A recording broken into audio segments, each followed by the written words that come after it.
मजुरांच्या संस्थेत धनदांडग्यांचा कब्जा. 20 ऑगस्टला रेकॉर्डसह हजर रहा. संस्थेला अखेरची संधी. अंतरिम आदेश. संस्थेचे व्यवहार संपवण्याची प्रक्रिया सुरू. बातमी देवणी तालुक्यातून.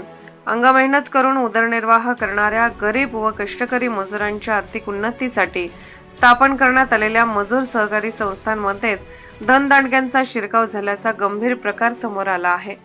प्रत्यक्ष मजूर नसलेल्या आर्थिकदृष्ट्या सक्षम व्यक्ती, शासकीय अथवा अन्य सेवेत कार्यरत व्यक्ती आणि संबंधित व्यक्तींना मजूर म्हणून संस्थेत सहभागी करून शासनाच्या लाखो रुपयांच्या कामाचा लाभ घेतला जात असल्याची तक्रार अन्याय, अत्याचार, भ्रष्टाचार विरोधी समितीचे संस्थापक अध्यक्ष सौदागर मोहम्मद रफी यांनी केली आहे. मजूर कोण आणि प्रत्यक्षात काम कोणाचे? मजूर सहकारी संस्थेच्या सभासत्वासाठी संबंधित व्यक्ती प्रत्यक्ष शारीरिक श्रम करणारी, मजुरीवर उदरनिर्वाह करणारी किंवा नियमानुसार पात्र असणे अपेक्षित आहे. मात्र देवणी तालुक्यातील एका संस्थेबाबत या पात्रतेचाच कथित गैरवापर झाल्याची तक्रार करण्यात आली आहे. तक्रारीनुसार प्रत्यक्ष मजुरी करणाऱ्या कष्टकऱ्यांना बाजूला ठेवून आर्थिकदृष्ट्या सक्षम व्यक्तींना संस्थेच्या कारभारात स्थान देण्यात आले.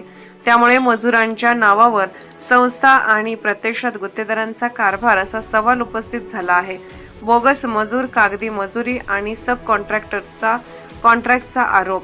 संबंधित संस्थेला मिळालेली शासकीय कामे प्रत्यक्ष सभासद मजुरांकडून करून न घेता ती इतर व्यक्ती आणि सब कॉन्ट्रॅक्टरकडे कमिशनच्या आधारे दिली जात असल्याची तक्रार करण्यात आली आहे. तसेच सदस्यांच्या नावावर कागदोपत्री मजुरी दाखवणे, बिले उचलणे आणि आर्थिक व्यवहारामध्ये अनियमितता झाल्याचा संशय व्यक्त करण्यात आला आहे.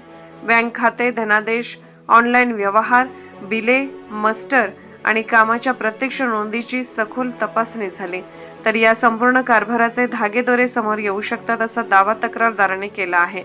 सचिव, शैक्षणिक संस्थेत सेवक, पत्नी अध्यक्ष असल्याचा दावा. तक्रारीतील आणखी एका गंभीर आरोपानुसार संबंधित मजूर सहकारी संस्थेचे सचिव हे शैक्षणिक संस्थेत सेवक म्हणून कार्यरत असल्याचे सांगण्यात आले आहे. त्याच संस्थेच्या अध्यक्षा त्यांच्या पत्नी असल्याचा दावा करण्यात आला आहे. या पार्श्वभूमीवर संबंधित व्यक्ती मजूर संस्थेच्या सदस्यत्वासाठी व पदाधिकारी होण्यासाठी नियमानुसार पात्र आहेत का? संस्थेचा प्रत्यक्ष कारभार कोण चालवतो? शासनाकडून मिळणारी कामे प्रत्यक्ष कोण करून घेतो?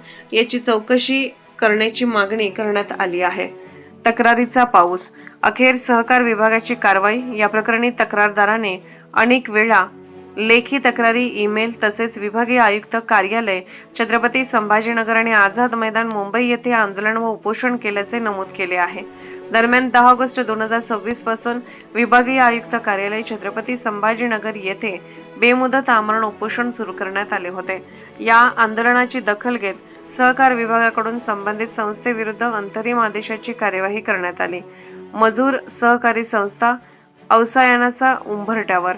सहाय्यक निबंधक सहकारी संस्था देवणी यांनी महाराष्ट्र सहकारी संस्था अधिनियम 1960 मधील कलम 102(1) क अन्वये मजूर सहकारी या संस्थेच्या व्यवहाराची समाप्ती करण्यासाठी अंतरिम आदेश पारित केला आहे.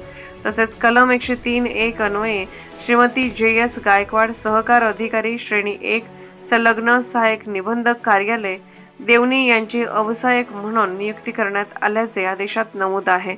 20 ऑगस्टला रेकॉर्डसह हजर राहण्याचे आदेश. संस्थेला आदेशाच्या दिनांकापासून दिनांक 30 दिवसाच्या आत लेखी म्हणणे सादर करण्याचे तसेच 20 ऑगस्ट 2026 रोजी आवश्यक रेकॉर्डसह समक्ष उपस्थित राहून आपले म्हणणे मांडण्याचे निर्देश देण्यात आले आहेत. संस्थेने आपले म्हणणे मांडले नाही किंवा समाधानकारक खुलासा झाला नाही तर संस्था अवसायनात घेण्यासाठी अंतिम आदेश पारित करण्याची कार्यवाही करण्यात येईल असा स्पष्ट इशारा सहाय्यक निबंधक RR आगरे यांनी दिला आहे. आता चौकशीच्या अंतिम निकालाकडे लक्ष. अंतरिम आदेशानुसार तक्रारदाराकडून तात्पुरते उपोषण स्थगित करण्यात आले आहे.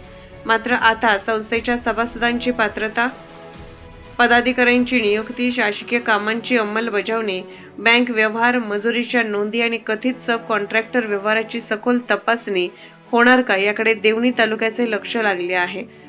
तक्रारदाराने संबंधित संस्थांची सखोल चौकशी करून दोष आढळल्यास जबाबदार व्यक्तींवर कायदेशीर कारवाई करावी चौकशी पूर्ण होईपर्यंत नवीन शासकीय कामे देऊ नयेत आणि गैरव्यवहार सिद्ध झाल्यास संस्थेची नोंदणी रद्द करावी अशी मागणी केली आहे.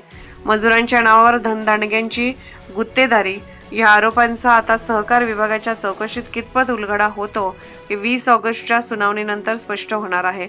कायदा लाईव्ह बातमीसाठी संपादक सौदागर मोहम्मद रफी. ताज्या घडामोडी जाणून घेण्यासाठी कायदा लाईव्ह न्यूज या यूट्यूब चॅनलला सबस्क्राईब करा. बेल आयकॉनवर क्लिक करा. लाईक, कमेंट आणि शेअर करायला विसरू नका.